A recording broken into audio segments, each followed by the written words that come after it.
Hoy vamos a hablar sobre un problema en la Constitución mexicana, una antinomia. ¿Pero qué es una antinomia? Una antinomia ocurre cuando dos normas dentro de un mismo sistema legal se contradicen, es decir, cuando obedecer una significa incumplir la otra. Y en la Constitución mexicana tenemos una clara antinomia entre el artículo 123 y el artículo 29. El artículo 123 protege los derechos laborales como el derecho a huelga, la estabilidad en el empleo y condiciones de trabajo justas.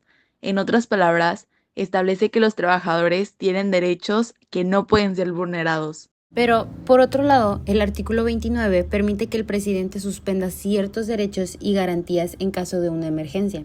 Esto significa que, en una crisis, algunos derechos podrían dejar de aplicarse temporalmente. Aquí es donde surge la antinomia. Si el artículo 123 dice que los derechos laborales deben respetarse siempre, pero el artículo 29 permite que se suspendan ciertos derechos en emergencias, ¿qué sucede en la práctica? ¿Se puede suspender o no? Veamos un ejemplo. Durante la pandemia de COVID-19, el gobierno decretó restricciones para evitar contagios.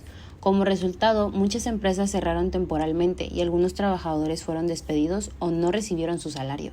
¿Qué pasó aquí? El gobierno aplicó el artículo 29 justificando que la emergencia permitía ciertas restricciones, incluso en el ámbito laboral, pero esto chocaba en el artículo 123 que protege a los trabajadores de despidos injustificados y garantiza sus derechos. Exacto.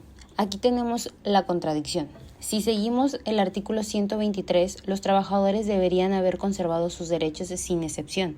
Pero si aplicamos el artículo 29, el gobierno podría haber suspendido temporalmente esos derechos para manejar la crisis. Y aquí es donde el pensamiento jurídico entra en juego. Detectar una antinomia no es solo un ejercicio teórico, sino una herramienta fundamental en el derecho, porque cuando encontramos contradicciones en las normas, sabemos que es necesario interpretarlas correctamente o reformarlas para que no generen injusticias o incertidumbre.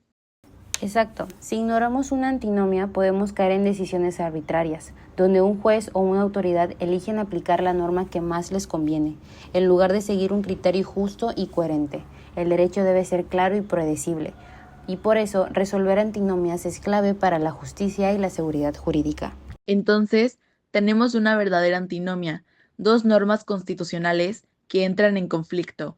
Esto genera incertidumbre porque no está claro cuál debe prevalecer en una situación de crisis. Para resolver este problema es necesario que la Suprema Corte de Justicia determine cómo interpretar estos artículos o bien que el Congreso realice una reforma constitucional para aclarar si los derechos laborales pueden o no ser suspendidos en situaciones de emergencia. Hasta que esto se aclare, sigue existiendo el dilema: ¿qué pesa más, la protección de los derechos laborales o la necesidad del gobierno de tomar medidas excepcionales en crisis?